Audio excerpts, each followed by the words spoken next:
కొద్ది సమయం దేవుని యొక్క వాక్యంతో మన విశ్వాస జీవితాలను బలపరుచుకుందాం. మనిషి రొట్టె వలన కాదు గాని దేవుని నోట నుంచి వచ్చే ప్రతి మాట వలన మనిషి బ్రతుకుతాడని బైబిల్ చెప్తుంది. కాబట్టి ఆ దేవుని యొక్క వాక్యంలో ఉన్న ఆ సంపూర్ణత మనిషి బ్రతకటానికి ఉపయోగించుకునేంత వరకు కూడా అది నీకు శక్తిగా మారదు.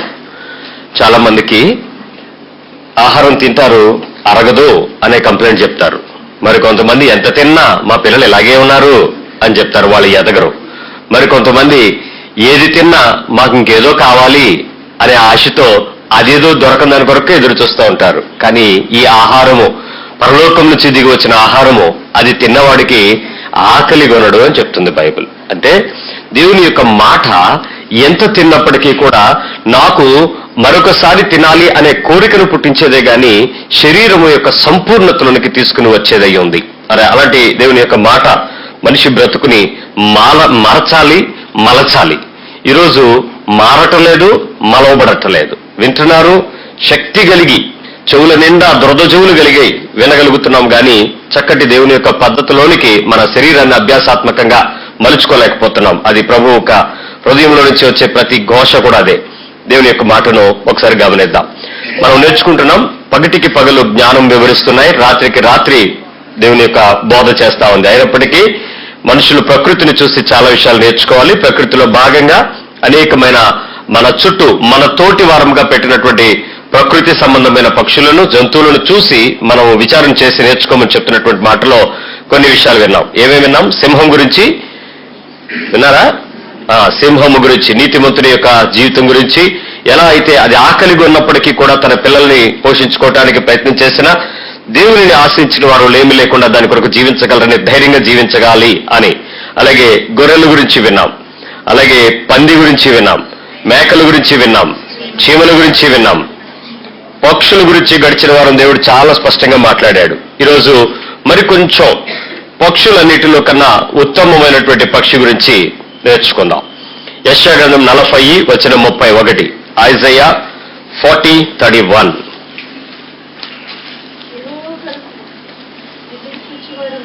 యెషయా 40:31. యెహోవా కొరకు ఎదురు చూచువారు నూతన బలమును పొందుదురు, వారు పక్షిరాజుల వలె రెక్కలు చాపి పైకి ఎగురుదురు, అలయక పరిగెత్తుదురు, సొమ్మసిల్లక నడిచి పోవుదురు.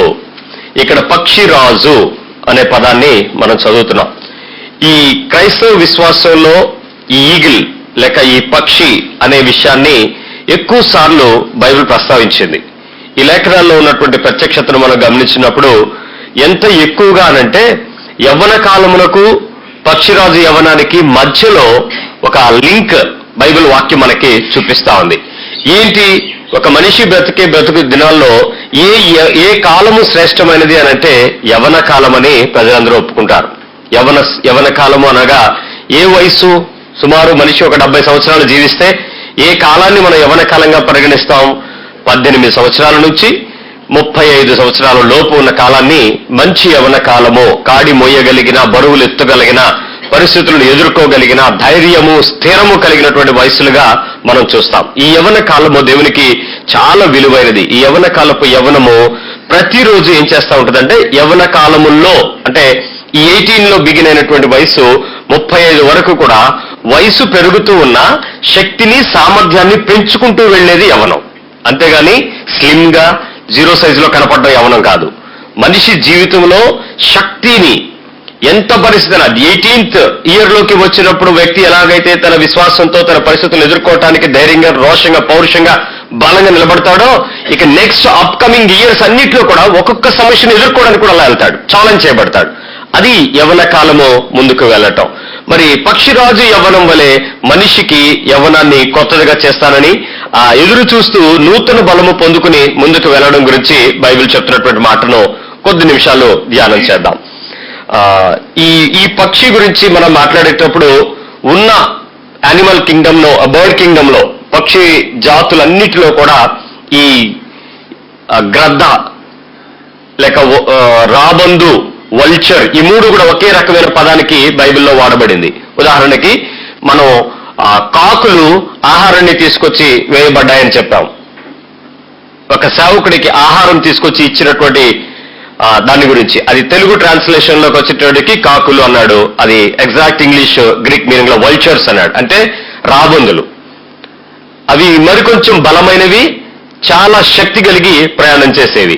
అంటే ఈ ఈగల్ అనేటప్పుడు ఈ పక్షి నుంచి మనిషి నేర్చుకునేటువంటి ఆలోచన ఒకసారి గమనిస్తే, దేవుని కొరకు ఎదురు చూచువారు, అక్కడ చూడండి ఉంది ఆ మాట, యెహోవా కొరకు ఎదురు చూచడం అనేటువంటిది పక్షిరాజు యొక్క లక్షణం. పక్షి ఎప్పుడూ కూడా ఎదురు చూస్తూ ఉంటుంది. దేని కొరకు ఎదురు చూస్తుంది? తన శరీరంలో శక్తి తగ్గుతుంది అనేటప్పుడల్లా తన శక్తిని పొందుకునే మార్గం కొరకు ఎదురు చూస్తూ ఉంటుంది. ఈరోజు ఒక విశ్వాసి నీ జీవితంలో ఏదైనా శ్రమ కలిగినప్పుడు కృంగిపోయి చేతకాని వాడు అయిపోవడం కంటే దేవుని కొరకు ఎదురు చూచి బలాన్ని పొందాలి. ప్రతి క్షణము దేవుని కొరకు ఆశ కలిగి ఉండాలి.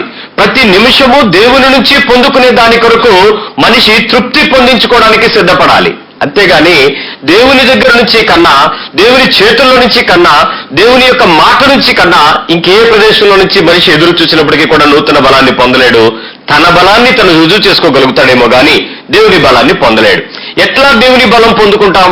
దేవుని కొరకు ఆశపడినప్పుడు పక్షికి ఒక వ్యక్తి బలానికి మధ్యలో ఉన్నటువంటి సాదృశ్యాన్ని మనం చూసినప్పుడు బైబిల్ చాలా స్పష్టమైన విషయాల్ని చెప్తా ఉంది. ఒకసారి యోబు గ్రంథం 39 చూద్దాం. జోబ్ 39.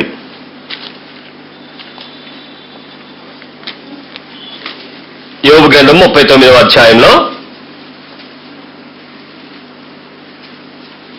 26వ వచనం, డేగ నీ జ్ఞానము చేతలే ఎగురుడా,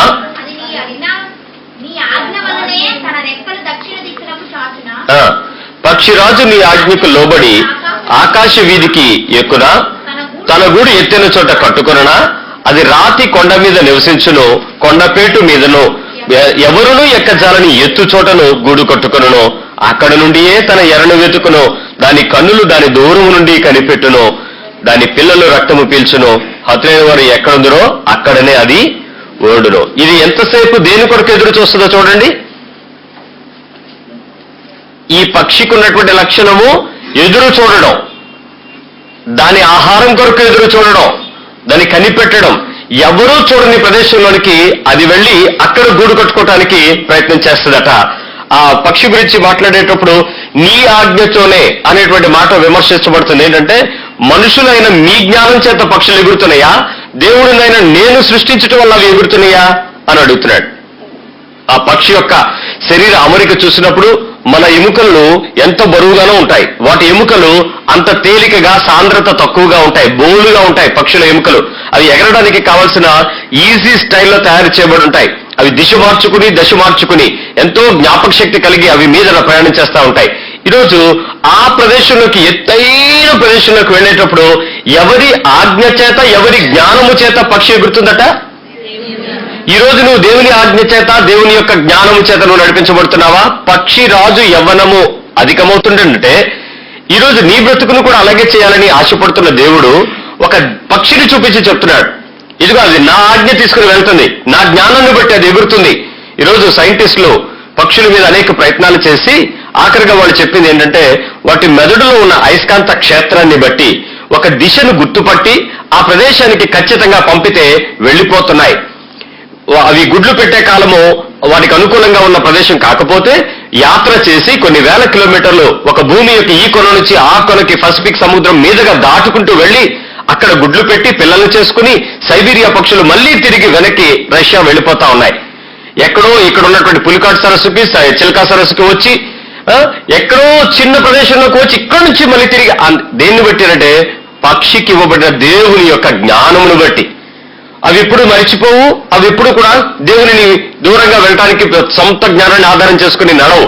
అందుకే బైబిల్లో చాలా సార్లు దేవుని యొక్క మాట బాధపడుతూ చెప్తాడు, అన్ని నా మాట వింటున్నాయి, ఇజ్రాయేలుడు ఎవడు నా మాట వింటలేదు, నన్ను నమ్మిన వాడు ఎవడు కూడా నా మాట లోబడట్లేదని బాధపడతాడు. ఈరోజు ఈ పక్షి మీదకి వెళ్ళి ఏం చేస్తుందో చూడండి. మొదటిగా దేవుని యొక్క జ్ఞానం వల్ల ఎగురుతుంది, రెండు దేవుని ఆజ్ఞ వలన అది ముందుకు సాగుతుంది. దేవుని ఆజ్ఞకు లోబడి, నీ ఆజ్ఞ అంటే అక్కడ మనిషిని ప్రశ్నిస్తున్నాడు మరొక భక్తుడు, అది దేవుని వల్ల జరుగుతుందని చెప్పడానికి నిర్దిష్టత ఇస్తున్నాడు. తన గూడు ఎత్తైన చోటన కట్టుకుంటుంది, రాతి సందుల్లోకి వెళ్ళది నిలబడతా ఉంది. ఏమిటిది అనుకున్నటువంటి పద్ధతి? మనుషులు సంఘజీవి, సమాజంలో జీవిస్తాడు, ప్రజల మధ్య, ప్రజలతో, ప్రజల వలన బ్రతుకుతూ ఉంటాడు. అలాంటిది ఈ పక్షి మరికొన్ని పక్షుల మధ్యలోకి వెళ్ళి జీవించదట. ఇది ఒంటరిగా ఉంటుంది, పైకి వెళ్ళిపోద్ది. జత కట్టిన తర్వాత గూడు కట్టుకోవడానికి ఎవరూ చూడని ఎత్తైన ప్రదేశంలోకి వెళ్ళి అది ఎగురుతూ అక్కడ గూడు కట్టుకుంటుందట. ఆ ఒంటరిగా ఉన్న పక్షి అంత దూరంలోకి వెళ్ళి గుడ్లు పెట్టి పొదుగుతూ ఎదురు చూస్తుంది దేవుని కొరకు. ప్రతిసారి దేవుని మీద ఆధారపడటం, తన ఆహారం కొరకు దేవుని మీద ఆధారపడటం, తన నెక్స్ట్ జరగబోయే పరిస్థితుల కొరకు ఎదురు చూడటం దేవుని ఆ యొక్క పక్షి యొక్క లక్షణం. ఈరోజు క్రైస్తవుడు ప్రతి పరిస్థితికి దేవుని మీద అలాగా ఆధారపడుతున్నాడా? దేవుని కొరకు ఎదురు చూస్తున్నాడా? దేవుని నుంచి ఆహారం తెచ్చుకునేంత కొరకు సిద్ధపడుతున్నాడా? దేవుని దగ్గర ఉన్న ఆ సంపూర్ణతను పొందుకోవటానికి ప్రయత్నం చేయగలుగుతున్నాడా? ఒక మనిషికి రోగం వచ్చింది, ఆ రోగాన్ని బాగు చేసుకోవటానికి మాత్రమే దేవుని మీద ఎలా ఆశ్రయపడతాడు? ఎలా ఆధారపడతాడు? ఎలా ప్రార్థనలు చేస్తాడు? ఎలా విజ్ఞాపనలు ఉంటాయి? ఎలా ఉపవాసాలు ఉంటాయి? ఎలా మనుషుల్ని, సేవకుల్ని, స్వస్థతావరం కలిగిన దైవజనులను దర్శించడానికి పరుగులు పెడతారు? ఒక బంధకాలు ఉన్నాయి, ఆ బంధకాలు విడుదలకు మంత్రాలు ఎవరి దగ్గర ఉంటే ఆ మంత్రాలు ఉండే పాస్టర్ల చుట్టూ ఎంతమంది తిరుగుతారు? దేవుని మీద ఆధారపడాల్సిన వ్యక్తులు మరొక వైపు చూస్తూ బలాన్ని పొందలేకపోతున్నారు. ఈరోజు దేవుని వైపే ఎదురు చూడాలని, దేవుని నుంచి ఆ కార్యాలు చూడాలని ఆయన కోరుకుంటున్నాడు. ఏమిటి ఆ దేవుని దగ్గర ఉన్నటువంటి సంపూర్ణ ప్రత్యక్షతలు? మనుషులమైన మనం కూడా ఆ సంపూర్ణతను పొందుకోవటానికి ప్రయత్నించేద్దాం. 103వ కీర్తన.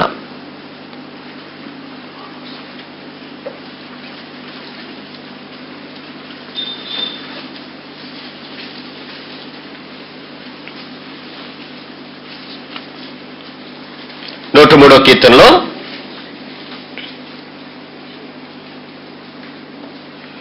5వ వచనం చదవండి. పక్షిరాజు యవ్వనము వలె నీ యవ్వనము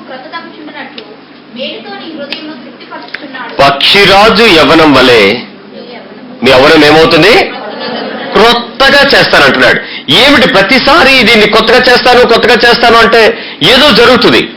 ఎలా జరుగుద్ది? ఆ కొత్తదనాన్ని మనుషులమైన మనము గ్రహించగలిగితే పక్షి ప్రత్యేకంగా ఒక లక్షణాన్ని కలిగి ఉంటుంది. ఏంటంటే అది ఎప్పుడైతే తన యవ్వన కాలంలో నుంచి ఎగరడం ప్రారంభించిందో, అంటే పక్షి యొక్క పద్ధతి చెప్తాను ముందు. గూడు రేపి తన పిల్లలకు ఎగురుట నేర్పిస్తుంది పక్షిరాజు. మిగిలిన పక్షులు అలా కాదు. ఇదొక్కటే గూడు కట్టిన తర్వాత ఆ గూడు లోపల ఆ పక్షి ఉండి పిల్లలకి ఎక్కడెక్కడో పురుగులు, ఎక్కడెక్కడో ఆహారం తీసుకొచ్చి దాని గూట్లోకి వచ్చి దాని నోట్లో పడుతుంది. చక్కగా తిని ఒళ్ళు చేసి రెక్కలొచ్చి ఎగురడానికి సిద్ధంగా ఉన్న సమయంలో ఆ తల్లి ఆలోచన చేసి ఏం చేస్తుందంటే చక్కగా వెళ్ళి మంచి ముళ్ళు తీసుకొస్తుందండి. బాగా షార్ప్ గా ఉన్న ముళ్ళు తీసుకొచ్చి గూడులో పెడుతుంది. ఎప్పుడైతే పిల్లలు బయటకు వచ్చి ఇటు అటు తిరిగి లోపలికి వెళ్ళి కూర్చోబోతే ఏమవుతాయి? అప్పుడు అబ్బా, అప్పటి వరకు పరుపు ఎంత మెత్తగా ఉంటుంది, చక్కటి ఫెదర్స్ తో కడుతుంది. లోపల అకస్మాత్తుగా ముళ్ళు వచ్చినప్పుడు పిల్లలకి కంగారు పడు, దమ్మనైనా ఏదో జరుగుతుంది ఇక్కడ అని పడుకోవటానికి, అవి కూర్చోటానికి డిస్కంఫర్ట్ ఫీల్ అవుతుంది. ఆ గూడు నెక్స్ట్ ఏం చేస్తుందంటే అప్పటికే అవి బయటికి రాలేదనుకోండి, చక్కగా నోటితో అవన్నీ పీకేస్తుంది. కట్టినది ఇల్లు పీకేస్తుంది అనమాట. పీకిన వెంటనే మరి ఎక్కడ ఉండాలి? గూడు రేపి అప్పుడు ఏం చేస్తుందంటే దాన్ని ముక్కుతో పొడవడం ప్రారంభిస్తుంది. ఇంక మీరు చాలా ఎగరండి, మీరు ఎగరండి అని చెప్పి అవి ఎగరవు. అప్పుడు అకస్మాత్తుగా ఆ ప్రదేశంలోంచి దాన్ని వచ్చి తన్ని తోసేస్తుంది. ఆ కొండ మీద ఎంతో ఎత్తులో కట్టిన గూడులో నుంచి. అక్కడి నుంచి అదేమవుతుంది? కింద పడి కొట్టుకుంటుంది. ఎగరడానికి ప్రయత్నం చేసి రెక్కలు చాచలేక, ఎటెల్లాలో డైరెక్షన్ తెలియక, కింద తెగిపోయిన గాలిపట కింద పడినట్టు ఫిల్ట్ పడిపోతున్నప్పుడు సరిగ్గా ఎక్కడి నుంచి దూసుకుంటూ వచ్చి దాని కింద చేరద్ది. ఇంకా అది పడిపోతాను, ఇంక అయిపోయింది నా పని అనేదిగా కొట్టుకుంటున్న సమయంలో తల్లి వచ్చి దాని కింద చేరద్ది. మళ్ళీ దాన్ని జాగ్రత్తగా తీసుకెళ్లి అక్కడ పెడద్ది. అమ్మయ్య, మా అమ్మ వచ్చింది, నన్ను కాపాడింది, నన్ను రక్షించింది అనుకుంటున్న తరంలో మళ్ళీ తోసేద్దొచ్చి. ఇక దాని పరిస్థితి ఏంటంటే అది కింద పడేంత వరకు, కింద పడి ఎగురటానికి ప్రయత్నం చేసేంత వరకు ఎగురుట నేర్పుతుంది పక్షిరాజు. ఈరోజు తల్లిదండ్రులు అయిన నీవు నీ పిల్లలని ఆ స్థాయికి పెంచుతున్నావా? ఆ స్థాయికి ఎదిగిస్తున్నావా? దేవుని మీద ఆధారపడి, దేవుని వైపు చూచి, దేవుని ఆజ్ఞ పొంది నీ బిడ్డల బ్రతుకులు పొందాలి అని నీవు ప్రయాసపడుతున్నావా? ఒక పక్షి మనకు ఆ సెన్స్ నేర్పిస్తా ఉంది, ఒక గ్రద్ద నేర్పిస్తా ఉంది. ఇదిగో ఇలా చెయ్యి అని చెప్పి. ఏమిటి ఆ గ్రద్దకున్నటువంటి ప్రత్యేకత? ఏమన్నా చదువుకుందా? యూనివర్సిటీకి వెళ్ళిందా? నీలాగా డిగ్రీలు వచ్చినాయా? నీలాగా బ్యాంకులో బ్యాలెన్స్ పెట్టిందా? దానికి ఉన్న ఒకే ఆధారం దేవుడు. నాకు దేవుడు పోషిస్తున్నాడు, నిన్ను అలాగే పోషిస్తాడు, నువ్వు చూడని దాని పిల్లలకి నేర్పుతోంది. ఈరోజు పిల్లల మీద మనము బాగా కష్టపడి సంపాదించి దాచి దోచి మీకోసమే అని మనం పెట్టేటప్పుడు పిల్లలు ఏమంటారండి? మా కోసం మిమ్మల్ని ఏమన్నా చేయమన్నామా అని రేపు పొద్దున మనల్ని అడిగినప్పుడు మీరు ఎంత బాధపడతారంటే ఎదిగిన వయసులో తల్లిదండ్రులు వచ్చి చెప్పే కంప్లైంట్లు అవే. ఈరోజు నా కొడుకు నా రొమ్మును తన్నాడు బాబు అంటారు. అవును, తంతాడు, ఎందుకంటే నువ్వు పెంచిన పద్ధతి అది కాదు. వాళ్ళకి దేవుని యొక్క విలువను నేర్పండి. మీరు వస్తువుల విలువ, ధనం యొక్క విలువను నేర్పకండి. దానికన్నా ముందు దేవుని విలువను మీరు నేర్పితే దేవుని వైపు చూచి దేవుని దగ్గర నుంచి ఆహారం పొందుకునే జీవితాలకు వారు కూడా నడుస్తారు, అనేకులకు మార్గంగా ఇవ్వగలుగుతారు. రెండవది, ఈ పక్షికి ఉన్నటువంటి గొప్పతనం ఎగురుటూ నేర్పించి వాటికి ఆహారం సంపాదించుకోవాల్సిన వయసు వచ్చిన సమయం తర్వాత అది ఒకటి గమనిస్తుంది. సాధారణంగా పక్షి మన కనుచూపు మేర ఎగిరేటప్పుడు సామెతల గ్రంథంలో మనం చదివినట్లు ఆయన చెప్పిన బైబిల్లో ఉన్న మాటను గమనిస్తే ఏం చెప్పాడంటే ఆ పక్షికి ఉన్న గొప్పతనం సాధారణంగా 4000 కిలోమీటర్ల ఎత్తులో 4000 మైళ్ళు ఎత్తులో మనకి పైన ప్రయాణం చేస్తా ఉంది. భూమి మీద నుంచి సగటున ఆ కిలోమీటర్స్ పొడవు అంత హైట్ లోకి వెళ్ళి అది చక్కగా ప్రయాణం చేస్తా ఉంది. ఎప్పుడు? దాని యవ్వన కాలంలో, అంటే బర్డ్ తయారైపోయిన తర్వాత మాక్సిమం 3 months 3 నెలల్లో అది చక్కగా సౌష్ఠవంగా తయారైపోద్దండి. అది మరికొద్ది రోజులు ఎగురుతూ ఉండేటప్పుడు మరి మనకైతే ఒంటి మీద బట్టలు ఉన్నాయి, ఎండ తగులుకుని టోపీలు ఉన్నాయి, కళ్ళద్దాలు ఉన్నాయి. మరి దానికే ఉన్నాయి? ఏమీ లేవు కదా. అది న్యాచురల్ గా పెరిగింది. అది అదే పద్ధతిలో వాతావరణంలో వెళ్తున్నప్పుడు మనకి బయట 50 degrees ఉన్నప్పుడు కూడా అది ఎగురుతుంది, వర్షం పడుతున్నప్పుడు ఎగురుతుంది, రకరకాల ప్రదేశాలు. సో వేర్ అండ్ టియర్ వాతావరణ మార్పులను బట్టి దాని ఫెదర్స్ కి ఆ ఈకలు శక్తిని కోల్పోయి విపరీతమైన గాలుల్లో తిరిగేటప్పుడు అవి రంధ్రాలు పడిపోయి ఆ ఈకలు ఏజింగ్ ని బట్టి ఇరిగిపోతా ఉంటాయి, తెగిపోతా ఉంటాయి, ఊడిపోతా ఉంటాయి. దానివల్ల ఏమవుతుందంటే 4000 మైళ్ళు ఎగురుతున్నటువంటి ఆ ఎత్తులో నుంచి సడన్ గా కిందకి దిగిపోద్దండి 3000. ఎందుకంటే తీవ్రతను తట్టుకోలేదు, ఇంకా అది కొట్టేస్తుంది కాబట్టి ఇంకెళ్ళలేక కిందకు పడిపోద్ది.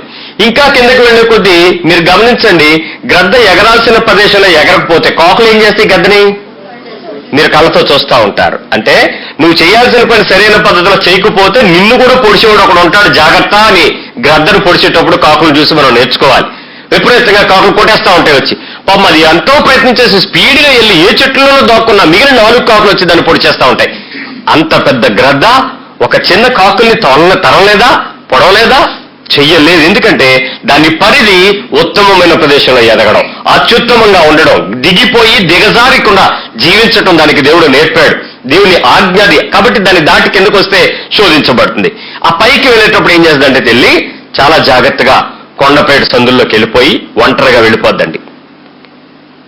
ఒంటరిగా కూర్చుంటది, ఏ ఆహారం ముట్టుకోదు, ఏ పురుగు తినదు. ఆ ఒంటరిగా కొద్ది రోజులు సుమారు 8 నుంచి 14 రోజుల పాటు ఒక పక్షి ఆహారం తీసుకోకుండా ఉండిపోద్ది. ఈ పక్షి గ్రద్ద ఉండి మొత్తం శరీరం ఉన్న ఈకలన్నీ పొడుచుకుని లాగేస్తుందండి. పీకి పీకి పీకి పీకి పీకి లాగేస్తా ఉంటాయి.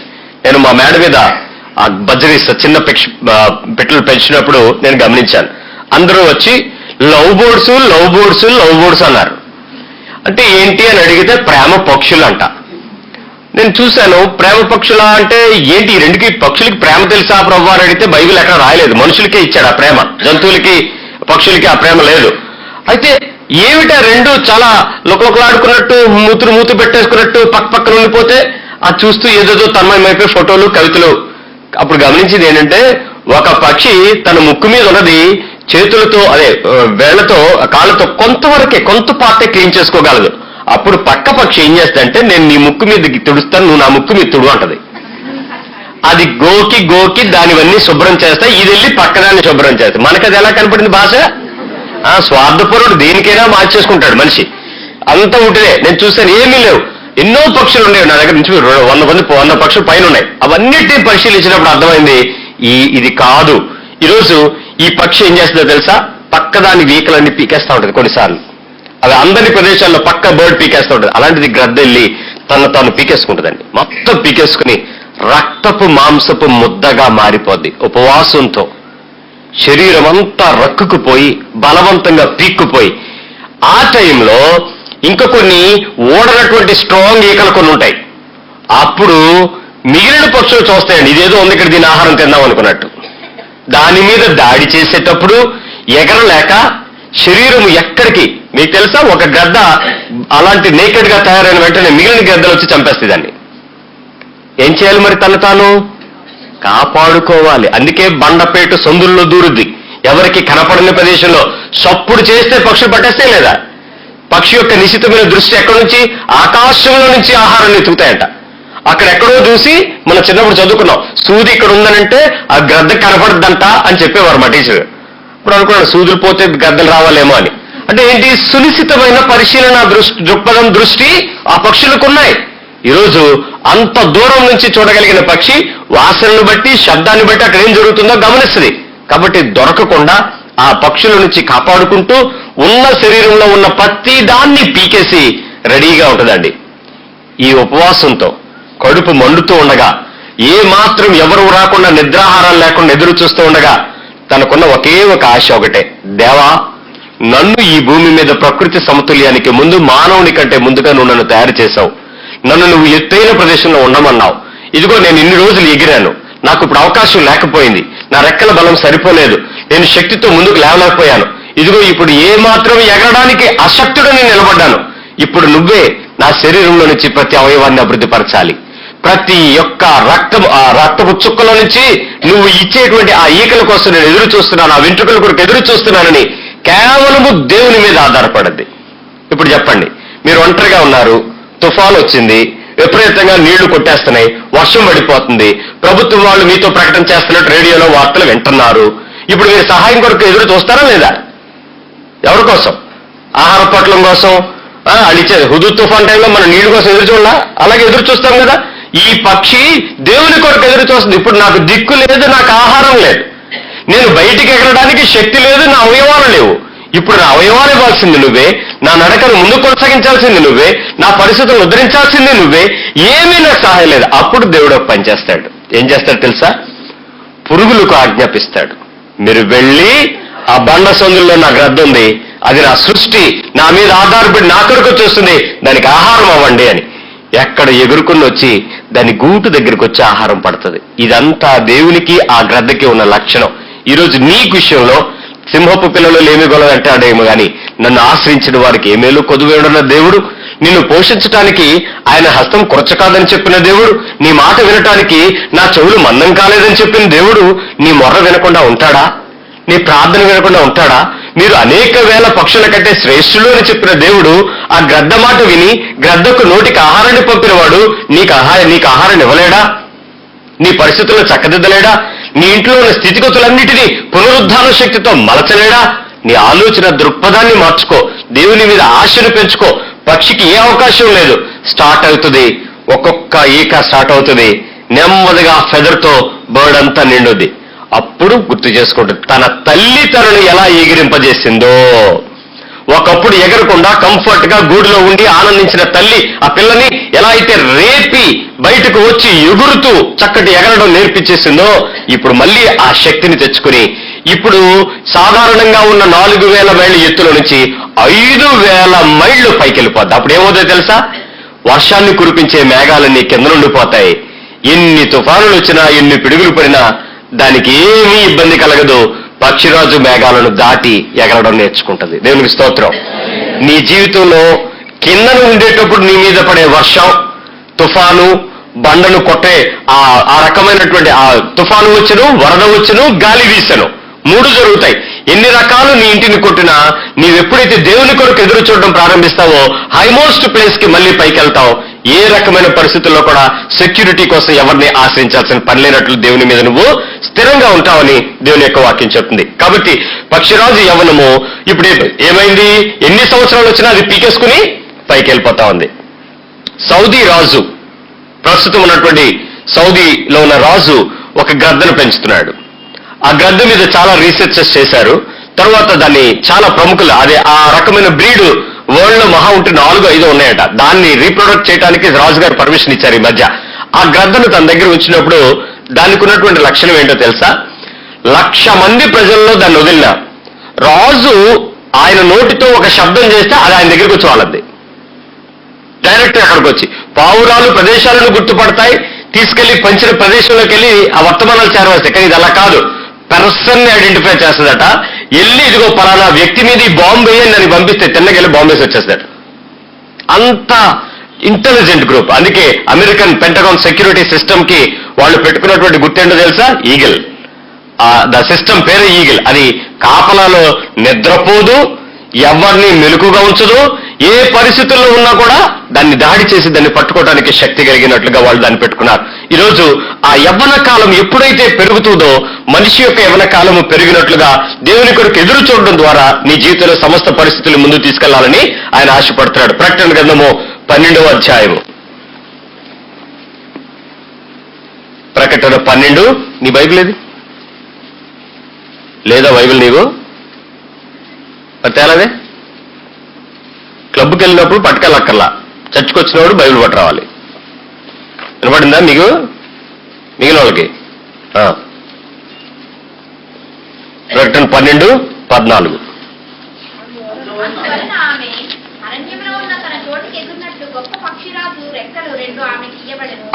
ఇక్కడ పక్షిరాజుకి ఒక వ్యక్తికి సాదృశ్యంగా మాట్లాడుతున్నటువంటి అంశం ఇక్కడ ఉంది. 12వ అధ్యాయము 14వ వచనం ప్రకటన గ్రంథం. అందువలన ఆమె అరణ్యంలో ఉన్న తన చోటికి ఎగురునట్లు గొప్ప పక్షిరాజు రెక్కలు 2 ఆమెకు ఇయ్యబడెను. ఇక్కడ ఎప్పుడు చూడండి, ఇక్కడ పక్షిరాజు అరణ్యము. అరణ్యము అన్న ఈ లోకంలో మనుషులు జీవించేది ప్రజలు, పట్టణము లేక గ్రామము, ఈ దేశము. కానీ అరణ్యం అనేది మనుషులు నివసించడానికి యోగ్యంగా ఉండే ప్రదేశము ఎంత మాత్రం కాదు. కానీ పక్షిరాజు కన్నా గూడు దేవుడు ఎక్కడ పెట్టాడట? అరణ్యంలో. నీ జీవితంలో కూడా దేవుడు కొన్నిసార్లు ప్రతి పాఠము నేర్పించడానికి విల్డర్నెస్ లోకి తీసుకెళ్తాడు, అరణ్య యాత్రలోకి తీసుకెళ్తాడు. ఆ ప్రదేశంలో మనుషులు కనపడరు, అరణ్యంలో త్రోవ కనపడదు, ఆ ప్రదేశంలో మనుషుల చప్పుళ్ళు వినపడవు, మాటలు వినపడవు. Hello hello hello hello hello సిగ్నల్లు ఉండవు. ఖచ్చితంగా నువ్వు ఎవరితో మాట్లాడాల్సి ఉంటుంది? ఎప్పుడైనా వెళ్ళావు అరణ్యంలోకి? నీ ఇంటిలోనే అరణ్యంలోకి, నీ పనిచేసే ప్రదేశంలోనే అరణ్యంలోనికి ఉన్నట్టు ఉండి ఎవ్వరో కనపడని ప్రదేశంలో నువ్వు నిర్జలంగా, ఆ జనము లేని ఆ ప్రదేశంలో నువ్వు అరణ్యంలోనే ఉంటావు. ఆ అరణ్యంలో పక్షిరాజుకున్న ఒకే ఒక సహవాసం తన దేవుడు అని బైబిల్ చెప్తా ఉంది. ఇర్మియా 48 వచనం 40.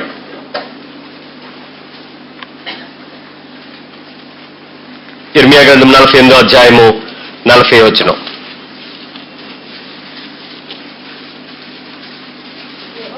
యెహోవా సెలవిచ్చినదేమనగా, పక్షిరాజు ఎగురునట్లు ఎగిరి అది మోయాబు మీద తన రెక్కలను చాచును. పక్షిరాజుకి దేవుని యొక్క సెలవిచ్చినట్లు ఈ 2 మాటలు గమనించండి. దేవుని యొక్క మాట ప్రతిసారి పక్షితో, పక్షి ఎగిరే పద్ధతులతో, అది ఎగిరే యవ్వనంతో మనతో మాట్లాడుతున్నాడు. ఈరోజు దేవుని పిల్లలు దేవుని దగ్గరకు వచ్చి దేవుని మాటను విని దేవునిని పట్టుకుని దేవుని దగ్గర ఉండి దేవుని కొరకు ఎదురు చూడలేని బలహీనలు అవుతున్నారు. ఈరోజు నీ జీవితంలో శ్రమ వచ్చిందా? దేవుని వైపు చూస్తున్నావా? దేవుని మాట కొరకు కనిపెడుతున్నావా? పరిస్థితులు పునరుద్ధరించి దేవుని వైపు నీ ఆశ, ఆలోచన, ఆత్మ తిరుగుతూ ఉందా? ప్రతిసారి దేవుని యొక్క మాటను గమనించలేని బలహీనతలై ప్రతి వేదనలో మనుషులు నడుస్తున్నారు. ఇకపై నీ జీవితంలో అంతా కూడా దేవుని వైపు చూడడం, దేవుని కొరకు ఎగరడం, దేవుని కొరకు రెక్కలు చాచటం అనేది నేర్చుకోవాలి. ఒక విషయం ఆలోచించండి. నీ ఇంట్లో అన్నీ ఉండేటప్పుడు, అంతా ప్రశాంతంగా ఉండేటప్పుడు, సంతోషంగా సమాధానంగా ఉండేటప్పుడు నీ ఆత్మీయ జీవితం ఎలా ఉంటుంది? కలవరంగా ఉండి, ఇబ్బందులుండి, నొప్పులుండి, బాధలుండి, వేదనలుండి, పరిష్కారానికి సమాధానాలు దొరకని సమస్యలు ఉండేటప్పుడు నీ ఆత్మీయ యాత్ర ఎలా ఉంటుంది? ఈ రెండింటిలో ఏది స్మూత్ గా ఉంటుంది చెప్పండి? ఏది హ్యాపీగా ఉంటుంది? అన్నీ ఉండేటప్పుడు ఆ ఆత్మీయ యాత్ర బాగుందా? అన్నీ వ్యతిరేకంగా ఉండేటప్పుడు ఆత్మీయ యాత్ర బాగుంటుందా? బాగున్నట్ట సరిగ్గా చెప్పండి. నీ స్పిరిచువల్ లైఫ్ కామ్గా హాయిగా ఎప్పుడు వెళ్తుంది? బాగున్నప్పుడా?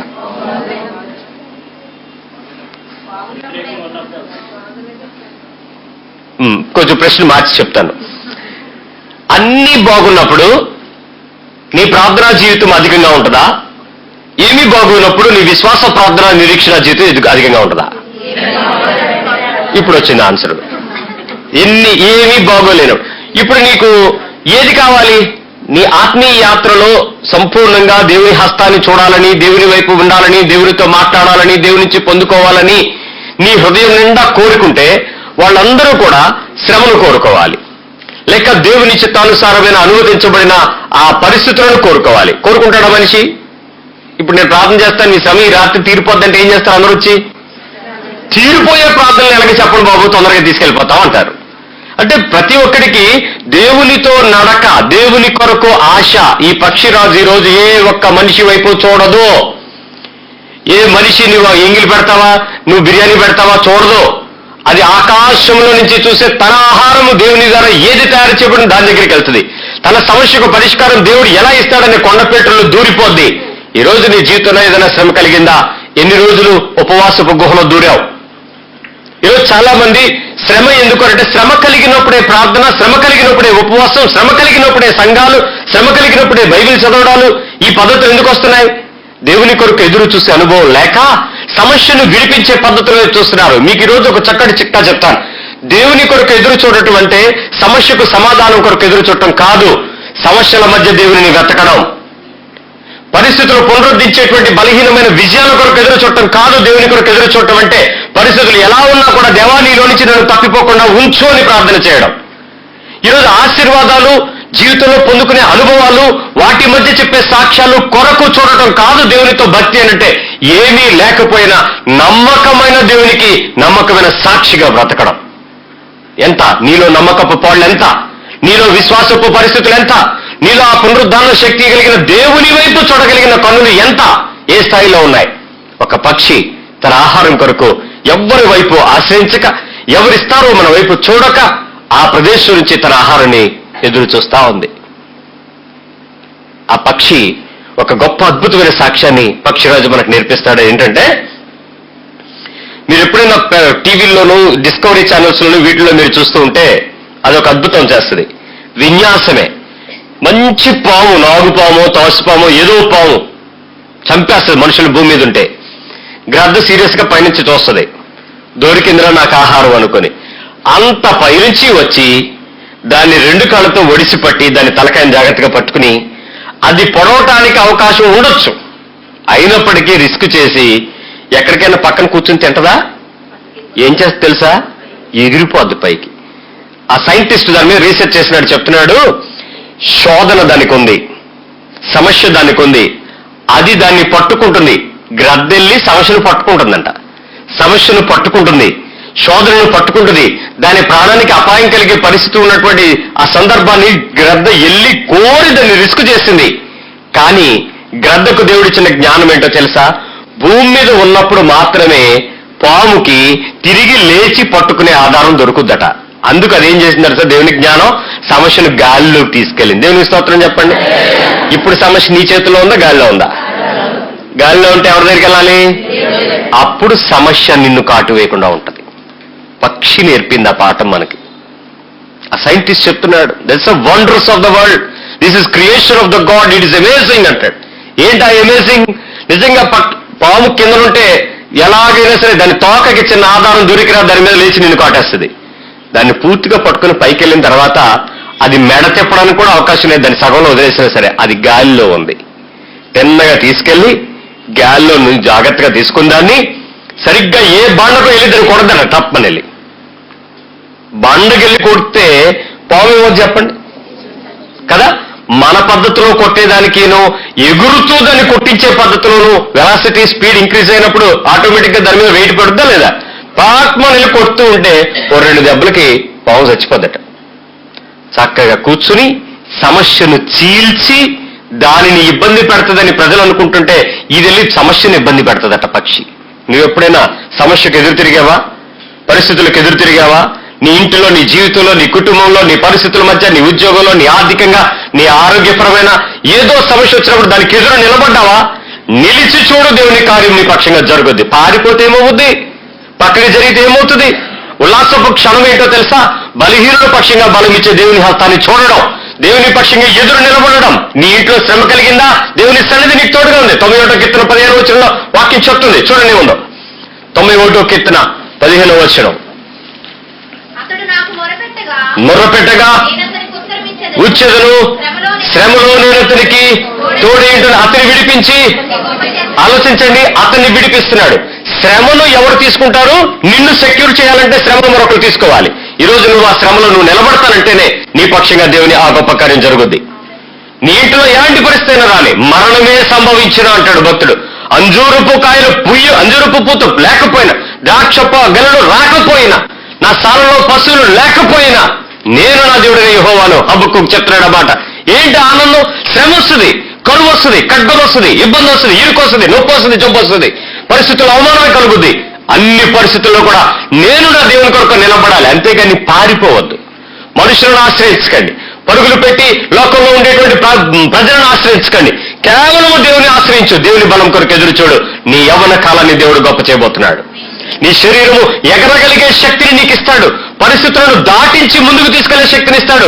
శ్రమను గాలిలో వదిలిపెట్టు, ప్రభువు చూస్తాడు, దానికి సమాధానం ఇచ్చేవాడు ఆయన అక్కడున్నాడు. ఇప్పటికీ ఈరోజు మోసుకుంటూ, వేదన చెందుతూ, దుఃఖపడుతూ, అయ్యా నా జీవితం అంతా ఇలాగే ఉందనే కన్నీరు కచ్చేవాళ్ళని చూశాను. ఈ పక్షి తన శరీరంలో ప్రతి అంగుళాన్ని దేవుని వైపు నుంచి, దేవుని దగ్గర నుంచి తీసుకోవటానికి, దేవుని కొరకు ఉండడానికి, ఉపయోగపడడానికి ప్రయత్నం చేస్తా ఉంది.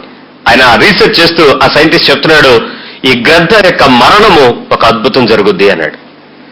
ఏంటి అనంటే, లోకంలో ఏ రకమైన పక్షులైనా సరే, ఎనీ బర్డ్స్ మీరు చూస్తే ఎక్కడో చోట ఏదో ఒక టైంలో అవి చనిపోవటం అనేది మనం గమనిస్తాం. కానీ పక్షుల యొక్క లైఫ్ స్పాన్ హ్యూమన్ లైఫ్ కన్నా ఎక్కువ, మనుషుల కన్నా చాలా ఎక్కువ కాలం ఉంటాయి అవి. అంత కాలంలో కూడా ఎన్నో పక్షుల యొక్క మరణాలను రికార్డ్ చేయగలిగారట. పక్షి రాజు అయిన గ్రద్ద యొక్క మరణాన్ని ఇంతవరకు వరల్డ్ ఎవరు రికార్డ్ చేయలేకపోయారు. ఎక్కడ చనిపోద్ది ఎవరికి తెలియదు. That's mystery. ప్రపంచంలో మేము అనేక జాతులు కనుక్కున్నాం. ఆ గ్రద్దలో నుంచి నెక్స్ట్ జనరేషన్ మేము ప్రొడ్యూస్ చేయగలిగాం, కానీ దాని మరణాన్ని మేము రికార్డ్ చేయలేకపోయాం అంటున్నాడు ఆయన.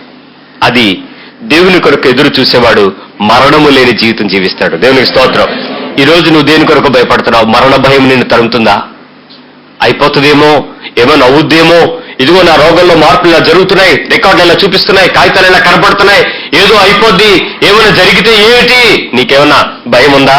ఇదిగో నరాలు కదులుతున్నాయి, చేతులు కదులుతున్నాయి, ఇదిగో ఇంకెక్కడో నొప్పి వచ్చింది, ఇంకెక్కడో తిమ్మిర్లు వచ్చింది, ఇంకేదో వచ్చింది, నాకేదో అవుతుంది, మరణ భయం తరుముతుందా? దేవుని వైపు చూస్తున్నావా? దేవుని దగ్గర బలం ఉంది, ఆయన పునరుద్ధాన శక్తి ఉంది. ఆయన మరణించి తిరిగి లేచి సజీవుడిగా ఉన్నవాడు.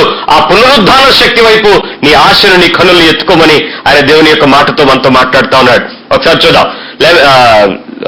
విలాపవాక్యం 4:19 Lamentations 4:19. విలాపవాక్యాలు 4:19.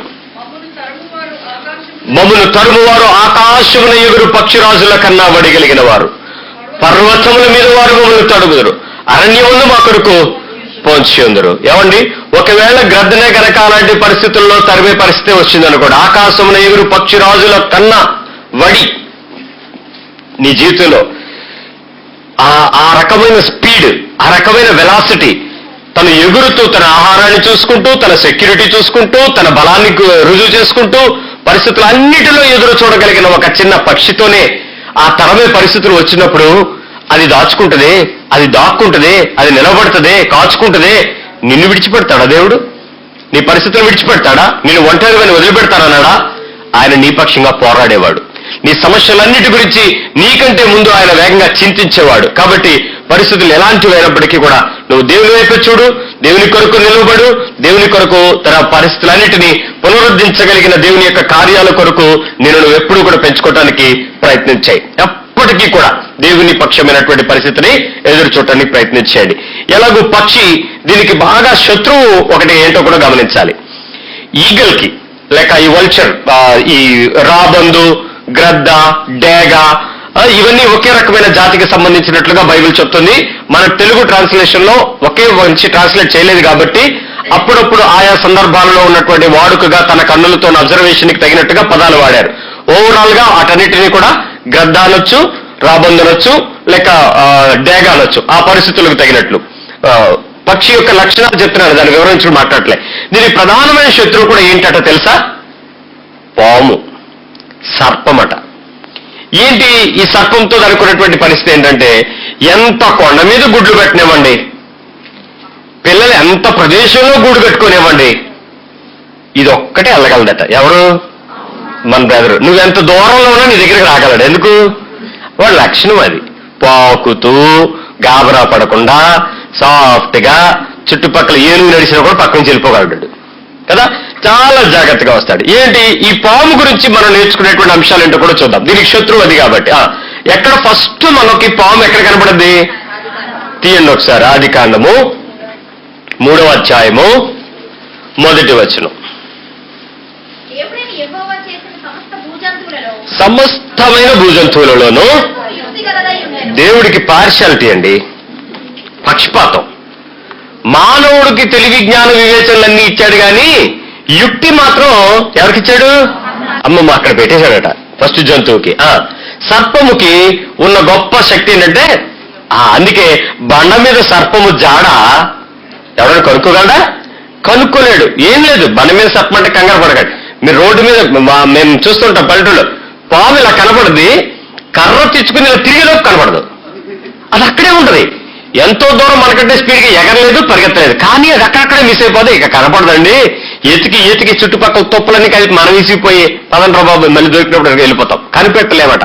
అందుకే చెప్తున్నాడు యుక్తి కలిగినది. సర్పానికి ఉన్నటువంటి గొప్పతనం ఏంటి?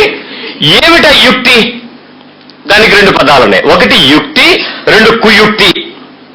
యుక్తికి కుయుక్తికి తేడా ఏంటో తెలుసా? యుక్తి అంటే మంచి ఉపాయము, కుయుక్తి అంటే నష్టపరుచు దొంగిలించు ఉపాయము, కుయుక్తి. ఈ 2 పదాలు. ఈ క్రైస్తవ విశ్వాసంలోకి వచ్చినప్పుడు చాలా మంది దేవుడు సృష్టించిన మానవులాగా ఉండడం కన్నా దేవుని చేత సృష్టించబడిన యుక్తి కలిగిన పావులాగే ఉంటారంట. బైబిల్ స్పష్టంగా చెప్తుంది పాము వలె. అందుకే ఏమిటి పావుకున్నటువంటి ఒక చెడు లక్షణం ఏంటో ఒకసారి చూద్దాం. 2 కొరింథీ పత్రిక 11వ అధ్యాయం.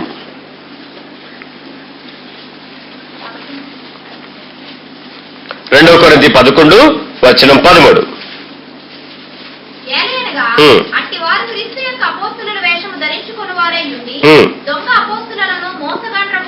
దొంగ అపోస్తులను మోసగాండ్రగు పనివారు. ఇది ఆశ్చర్యం కాదు, సాతాను తానే వెలుగుదూత వేషమును ధరించుకొని. దొంగ అపోస్తులు, దొంగ రకమైన పద్ధతి, వేషము ధరించి మోసము చేయుట.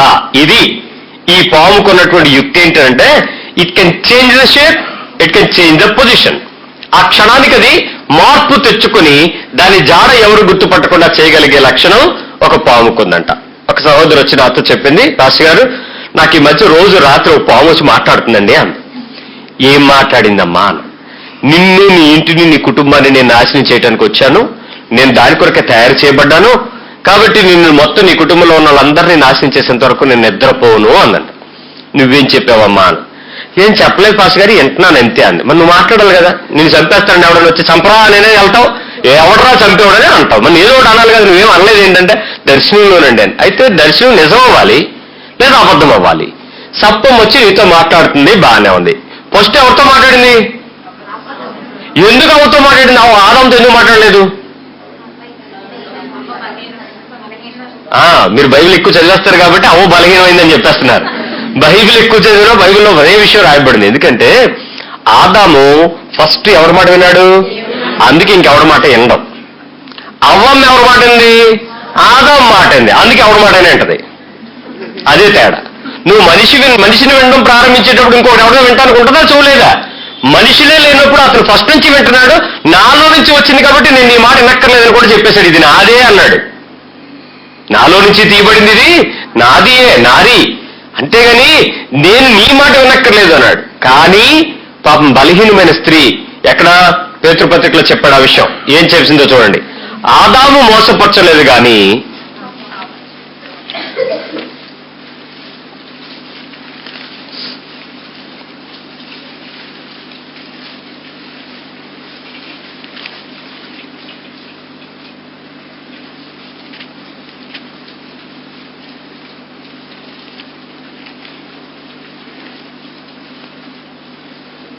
తిమోతియా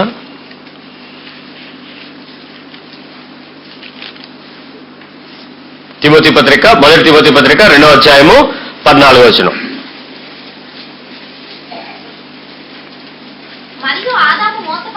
ఆదాము ఆదాము మోసపరచబడలేదు గాని. 1 తిమోతి chapter 2:14, 1 తిమోతి పత్రిక 2వ అధ్యాయం 14వ వచనం. మరియు ఆదాము మోసపరచబడలేదు గాని స్త్రీ మోసపరచబడి ఏం చేయబడింది? మీకు చెప్తున్నాను వినండి, శోధనలో పడడం పాపము కాదు, శోధనలో పడిపోవడం పాపం. ఇంకా చెప్పాలంటే శోధించబడడం పాపం కాదు, శోధనలో పడడం పాపం. ఓకే, ఇప్పుడు మోసపోవడం పాపం కాదు, మోసంలో పడిపోయి నువ్వు మోసాన్ని వెంబడించడం పాపం. ప్రతి ఒక్కరు చీట్ చేస్తారు, చీట్ చేయబడ్డం ఎప్పుడు తప్పు కాదు, కానీ ఆ మోసము లోపల నువ్వు పడ్డావు చూడు, అది నీకు బలహీనత. ఇక్కడ అందుకే అవ్వ మోసం చేసిందా, మోసం చేయబడిందా? ఎవరు మోసం చేశారు? కుయుక్తి కలిగిన దొంగతనం. ఈ దొంగదైన పాము, ఈ సర్పము దాన్ని మోసం చేసింది అని చెప్తున్నాడు. కాబట్టి ఈ సర్పము యొక్క లక్షణము దేనికి సాదృశ్యంగా వాడబడింది?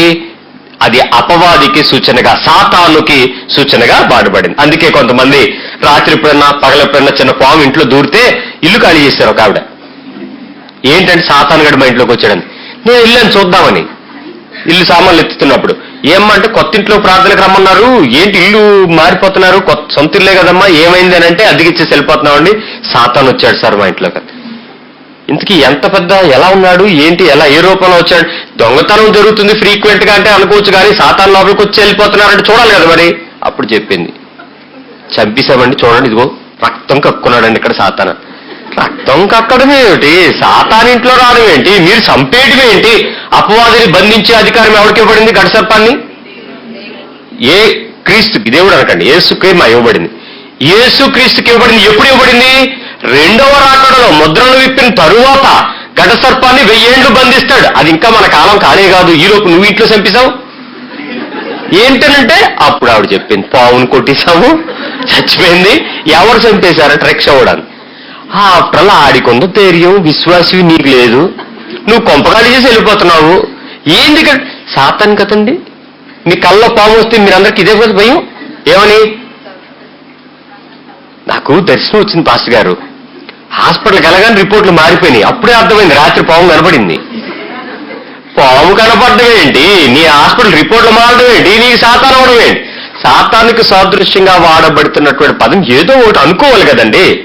ఇప్పుడు మీ పిల్లల్ని పోల్చేటప్పుడైనా మీరు ఫలానా వాళ్ళతో అని పోలుస్తారు కదా, ఎవరో ఒకరితో. చిన్నపిల్లడు పుట్టినప్పుడు రేడు తాతలాగా ఉన్నాడు, వాళ్ళ అమ్మ ముక్కొచ్చింది, ఏదో ఒకటి పోలిక పెడతావు కదా. పోలికగా వాడబడిన పదము పాముకి సాతాను తప్ప పాము సాతాను కాదు. ఒకసారి చెప్పుకోండి, మళ్ళీ చెప్పండి. ఇంకెప్పుడు పాములు చూసినా సాతాను అనకండి. కొంతమంది కళ్ళు మూసుకోవడం కూడా చూశాను నేను, పాములు చూసి. ఏమి కాదు, టీవీలో పాములు కనబడుతుంటే వాళ్ళు కళ్ళు మూసుకుని ఏంటి సాతాను చూడకంటున్నారు. దయచేసి అది పదం మాత్రమే. అయితే ఈ మోసగుచ్చేటువంటి లక్షణం ఎవరికుంటే వాళ్ళు సర్ప సాదృశ్యంగానే ఉన్నారు. బైబిల్ చాలా చోట్ల ఆ పాముకి శత్రువు ఎవరండి? ఇందాక చెప్పాను, గ్రద్దకు శత్రువు పాము. మరి పాముకు శత్రువు ఎవరో తెలుసా? ఆదికాండంలో ఉంది. నువ్వు మడవలు పట్టుకుంటావు, 3వ అధ్యాయము 15వ వచనం. ఆదికాండం 3:15, జెనసిస్ 3:15.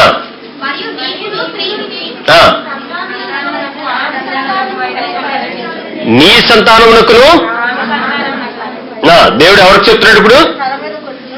పాముకు చెప్తున్నాడా, సాతానుకు చెప్తున్నాడా? పాముకే చెప్తున్నాడు. నీ సంతానానికి. ఇక్కడ ఆ పాము బదులు పామును ఆశ్రయించిన జీవి ఎవరు? సాతాను. సాతాను చాలా ఎక్కువగా ఎవరిని పట్టుకోగలడని మీకు ఇప్పుడు అర్థమైంది. మళ్ళీ చెప్తాను. బోల్డ్ జంతువులు ఉన్నాయి, బోల్డ్ పక్షులు ఉన్నాయి, బోల్డ్ రకాల క్రిములు ఉన్నాయి, కీటకాలు ఉన్నాయి. ఇవన్నీ ఎవరు చేశారు? నేల నుంచి కొన్ని తయారు చేశాడు, అన్ని జరిపినాయి, బానే ఉంది. సముద్ర జలచరాల నుంచి తయారు చేసుకున్నాడు. ఒకటే బాగా తెలివైంది, ఎవరు? సాతాను. ఎవరిని పట్టుకున్నాడు అంటే దేన్ని బట్టి సాతాను మనుషులు చక్కగా పట్టుకోగలడు అనడానికి ఏ లక్షణం ఉంటే తొందరగా సాతాను పట్టుకోగలడు?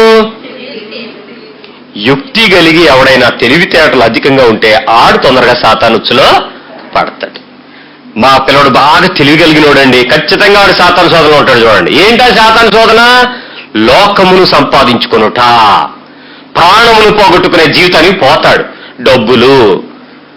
ఏదో సంపాదించుకుంటాను, ఈ లోకమంతటికి నా పేరు. ఒక నోబెల్ ప్రైజ్ సంపాదించినటువంటి ఒక వ్యక్తిని అడిగారు, ప్రపంచంలో అత్యధికమైనటువంటి ప్రైజ్ లో this is one of the Nobel కదా, నువ్వు తీసుకున్నావు, నీ జీవితం ఇంకేమైనా సాధించాల్సింది ఉన్నానంటే ఇప్పుడు వరకు నేను కోల్పోయిన వాటి కోసం వెళ్ళాలన్నాడు ఆయన. మీరేమనుకుంటున్నారు? Nobel is the best international, ప్రపంచమంతటికి అత్యుత్తమైన బహుమానం పొందుకున్న ఒక వ్యక్తి అని అంటే ఆయన అంటున్నాడు, ఇప్పుడు వరకు నేను దీనికోసం చూసి తప్పు చేసింది ఏంటంటే నా జీవితం చాలా కోల్పోయాను. I lost so many thing in my life. నేను వాటిని వెతకాలి, వాటిని సంపాదించుకున్నప్పుడే నేను జీవితంలో గెలిచినాడు. Nobel prize is not winning for me అన్నాడు. అంటే నీ బ్రతుకులో జ్ఞానము దేవునికి వ్యతిరేకంగా మారుస్తుంది. దేవుని దూరంగా ఉంచి దేవుని వాడుకో అని చెప్పొద్ది.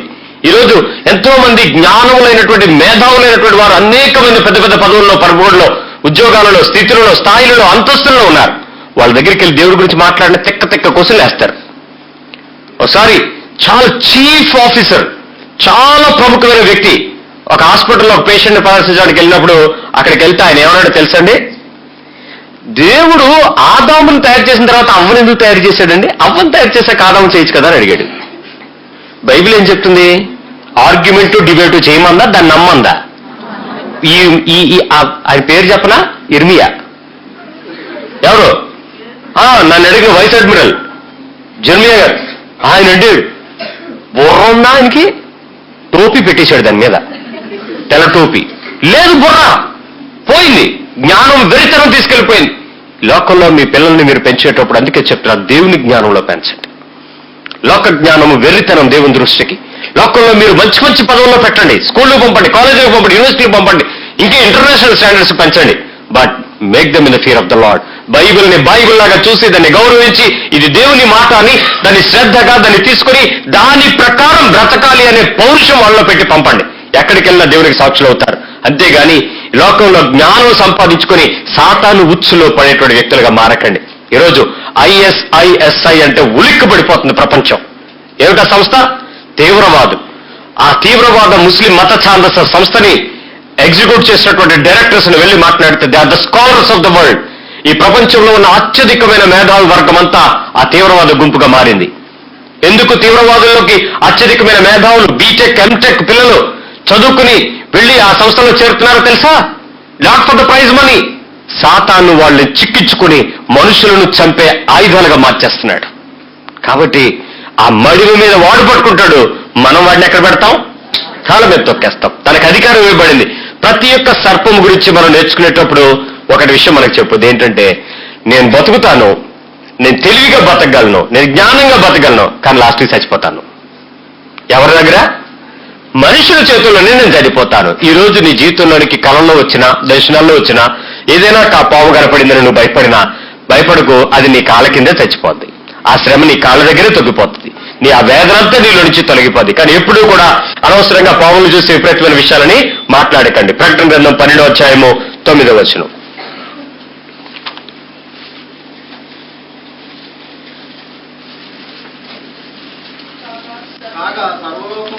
కాగా సర్వలోకములు మోసపుచ్చుచు అపవాది అనియు సాతాను అనియు పేరుగల ఆది సర్పమైన ఆ మహాగడ సర్పము పడద్రోయబడును. అది భూమి మీద పడద్రోయబడును, దాని దూతలు దానితో కూడా. ఇప్పుడు మీకు అర్థమైందా? ఈ ఘట సర్పము, మహాసర్పము, పాము, ఈ పదాలను ఎవరికి సాదృశ్యంగా వాడబడినట్టాడు? దాని లక్షణం ఏంటి? మోసం చేయడం, చీట్ చేయడం. ఈరోజు నువ్వెక్కడైనా మోసం చేసే పద్ధతిలో ఉన్నావా? ఎవరైనా నిన్ను చూసి మోసపోతున్నారా? నీ భక్తిని చూసి, నీ వేషధారణను చూసి, నీ మాటలను చూసి, నీ క్రియలను చూసి మోసగించడానికి నువ్వు ఏ రకమైన ప్రయత్నం చేసినా నువ్వు సాతాను యొక్క ప్రతిరూపమే తప్ప పరిశుద్ధుడైన దేవుని రూపం కానే కాదు. గమనించు. ఏ రకమైన బలహీనతను చూపించినా నిన్ను చూసి అవతల వ్యక్తి మోసగించబడ్డాడు అని అంటే ఖచ్చితంగా నువ్వు సాతాను యొక్క ప్రతిరూపం నీలో నుంచి బయటపడుతూనే ఉంది. మనకి బైబిల్లో ఈ ఘట సర్పం గురించి ఈ విషయం చెప్పిన తర్వాత ఫైనల్ డెస్టినేషన్, వాడి యొక్క లైఫ్ టెన్యూర్ లో లాస్ట్ సిచ్యువేషన్ ఏంటి చెప్తున్నాడు అక్కడ? పడద్రోయబడును, మొత్తం బ్యాచ్ అంతా వచ్చి పడద్రోయబడ్డారు.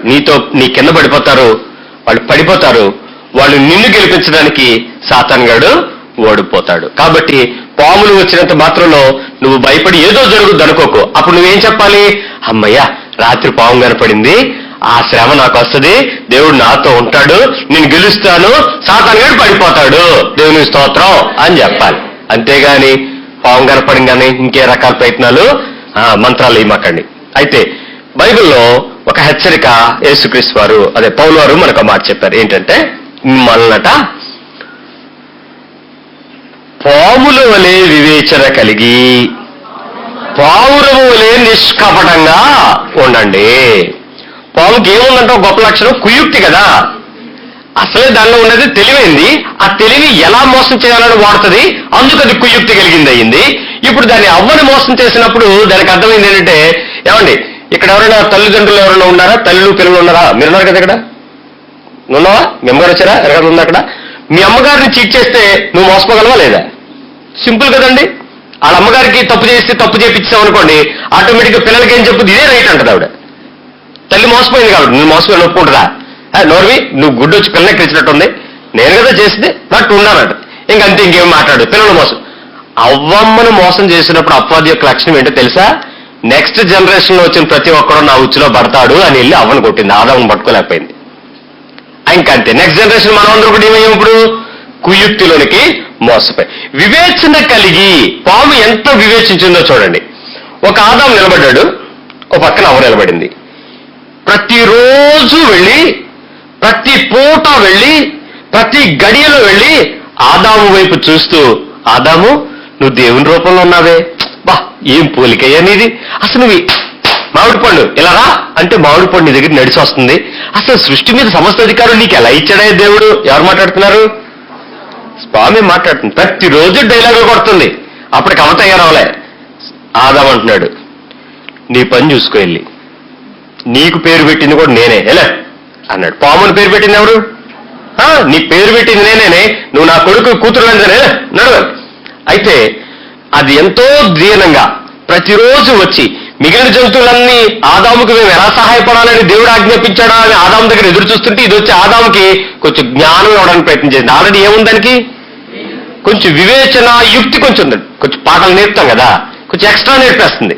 మనోడు ఎప్పుడు పట్టించుకోలేదు, ఎప్పుడు శోధించబడలేదు, ఎప్పుడు పాపములో పడలేదు, ఎప్పుడు ఆ మాటలకు, లాలన మాటలకి లోబడలేదు, ఎప్పుడు పాముని కన్సిడర్ చేయలేదు. ఎందుకంటే తన కళ్ళ ముందు తయారైంది. అది వచ్చి దానికి లోబడినప్పుడు ఆదాము చెప్పాడు, దేవుడు చెప్పాడు, ఆదాము ఇవన్నీ నీకు ముందు ఎందుకు తయారు చేస్తారో తెలుసా? సీనియారిటీ చెప్పడానికి కాదు, నీకు వచ్చి లోబడ్డానికి. నీకంటే ముందు వాటిలో ఎక్కువ తక్కువ ఉంటే సెట్ చేయడానికి నేను పెట్టాను, నువ్వు రెడీ చేసుకో, వాటి అన్నింటి అధికారంలో నువ్వు పెత్తనం చలాయించని చెప్పాడు. కానీ ఒకరోజు ఇక్కడ ఆదాముని డీల్ చేస్తుంది, అవ్వమ్మ గారు అవతల వైపు వెళ్ళిన తయారైన తర్వాత ఆమెను డీల్ చేస్తుంది. ఒకరోజు కాకపోతే 100 రోజులు మీ చుట్టూ వచ్చి, సిస్టరు మీ ప్రార్థన వల్లే నాకు ఎలాగైంది, నాకు అంటారు చాలా మంది, అయ్యగారు మీ ప్రార్థన వల్ల, బాబు మీ మాట వల్లే, అనయ్య నువ్వు చెప్పడం వల్లే, అనయ్య మీరు మాట్లాడితే, ఎంతో మంది నాకు ఎలా పొగుడుతూ ఉంటారు. అర్థం చేసుకోవాల్సింది ఏంటి? నా మాట ఆయన మాట. మరి నేనేవాడిని? అది నాకు తెలిసినంత వరకు నేను ఇక్కడే నేల మీద ఉంటాను. లేదు నేనే అనగానే అయ్యగారు ప్రార్థన చేయగా అని వీడియోలోకి వెళ్ళిపోతే నేనేమవుతాను నెక్స్ట్? మీకు తెలిసి ఏమవుతారో, వాక్యం చెప్పినంత సేపు ఉంటారు, వాక్యం చెప్పి ప్రార్థన చేసేవాడికి అంతర్ధానం అవుతారు, అంటే ఎత్తబడతారు. మీరు ఆ స్టేజ్లోకి వెళ్ళిపోతే, ఆ పీక్ లెవెల్కి వెళ్ళిపోతే మా ముందు కొంతమంది సెక్యూరిటీ గార్డులు నడుస్తారు. నా బలం ఎవరు? నా ప్రాణాన్ని కాపాడువాడెవడు? జెడ్ కేటగిరీ సెక్యూరిటీ స్టార్ట్ అవుతుంది. నేను ఎక్కడికి వెళ్తే అక్కడ. అప్పుడు బుల్లెట్ ప్రూఫ్ వాహనాలు, హెలికాప్టర్ ముందు కొంతమంది కాన్వాయిలు. దేవుడా నా బలము, మనుషులా? అక్కడ తెలియాలి నీ జీవితంలో నువ్వు ఏ కుయుక్తిలో పడిపోయావో. అందుకే ఈ అవ్వ ఆయన్ని పట్టుకుందండి, స్త్రీని పట్టేసుకుంది. కుయుక్తి ఏంటో తెలుసా? ఈ ఆదాము వైపు, స్త్రీ వైపు, ఆ అవ్వ వైపు చూసి చూసి చూసి చూసి చూసి చూసి తన తెలివితేటలన్నీ వాడిందండి. ఆదాము దగ్గరికి అవ్వల్లి, అయ్యా ఆ పాముగాడు వచ్చి ఇలా మాట్లాడాడు, ఆ పాము ఇలా చెప్పాడనంటే, ఓరే ముందు నాకు చెప్పాడు తల్లి, నువ్వేం ఫీల్ అవ్వకరా, ఎన్ని చెప్పుంటాడోనండి మనిషి. ఒకరోజు పాపం జరగలేదు, కొన్ని సంవత్సరాల తర్వాత పాపం జరిగింది. బహుశా నువ్వు విరాత్రి ఈ దినం వాక్యం వింటుండగా తరం పడుతున్న పరిస్థితికి ఇదే ఆఖరి రోజు అనుకుంటున్నావేమో, లేక ఇదే ప్రారంభం అనుకుంటున్నావేమో. అనేక రోజులు నువ్వు తరం పడతావు.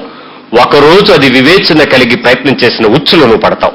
అది చాలా వివేకంగా పనిచేస్తుంది. ఈరోజు మనకి వివేకము కలిగి జీవించడం నీకు తెలిసిపోయింది. తెలీదా చెప్పండి? ఇక్కడ అత్తలో కోడళ్ళు కళ్ళు కుటుంబాల్లో ఉండేవాళ్ళు ఎవరి దగ్గర ఎంత రేంజ్లో ఎలా ఉండాలో మీకు తెలీదా? చెప్పండి. కోడలు ఉన్నారు ఇక్కడ, చెప్పండి. తెలుసో తెలీదా మీకు? ఎవరితో ఎంత అత్త మూడు ఎలా ఉంటుందో, మావయ్య మూడు ఎలా ఉంటుందో, మొగుడు మూడు ఎలా ఉంటుందో, మరిది మూడు ఎలా ఉంటుందో తెలీదా మీకు? వివేకం తెలిసిపోయింది. ఆ పావు లాంటి వివేచన వచ్చేసింది మీకు. రావాల్సింది ఏంటో తెలుసా? పావురులాగా నిష్కపటంగా బ్రతకడం. Not suppose to commit any sin like Satan. వాడు చేయిస్తాడు నిన్ను. ఇది తెలిసిపోయి లోకంలో బజార్లో మనుషులాగా ప్రవర్తించమాకండి. ఆ పాము నీతో నేర్పించేది అదే. నా లక్షణం ఇది, నా నైజం ఇది, నా ప్రవర్తన ఇది, నేను ఇలాగే ఉంటాను, నేను మార్పు చెందని జీవిని. ప్రతి జీవిలో మార్పు ఉంది, పాములో మార్పు లేదు.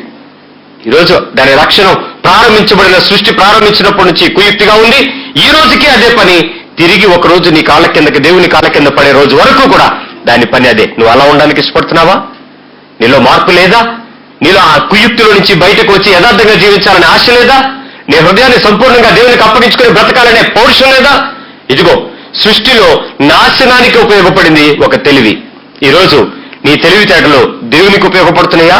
నిన్ను నువ్వు నాశనం చేసుకునే ఈ కుటుంబాన్ని రోడ్డును పడేసుకోవడానికి ఉపయోగపడుతున్నాయా? దేవుని దగ్గరికి రా, దేవునితో నిలబడు. పాముని చూసి నువ్వు హెచ్చరిక పొందుకో, ప్రభువుని చూసి ఆనందాన్ని అనుభవించు. పక్షిని చూసి నీ జీవితాన్ని భరోసా పెట్టుకో. దేవుని కొరకు ఎదురు చూడు. నూతనమైన యవ్వనంతో, గొప్ప సంతోషంతో ఆ శత్రువుని గాలిలోకి తీసుకెళ్లి దేవునికి అప్పగించి దాన్ని చీల్చి గొప్ప ఆహారంగా తీసుకోబోతుంది. ఈరోజు నీ బ్రతుకును కూడా దేవుడు అలానే చేయాలని ఆశపడుతున్నాడు. ఈ రెండు జంతువుల గురించి నువ్వు ఆలోచించి నీ బ్రతుకులో పక్షిరాజులాగా ఉండాలనుకుంటున్నావా, పాములా ఉండాలనుకుంటున్నావా? నిర్ణయం తీసుకో. ప్రార్థన చేద్దాం. బ్రతుకులో పక్షిరాజులాగా ఉండాలనుకుంటున్నావా, పాములా ఉండాలనుకుంటున్నావా? నిర్ణయం తీసుకో. ప్రార్థన చేద్దాం. బ్రతుకులో పక్షిరాజులాగా ఉండాలనుకుంటున్నావా, పాములా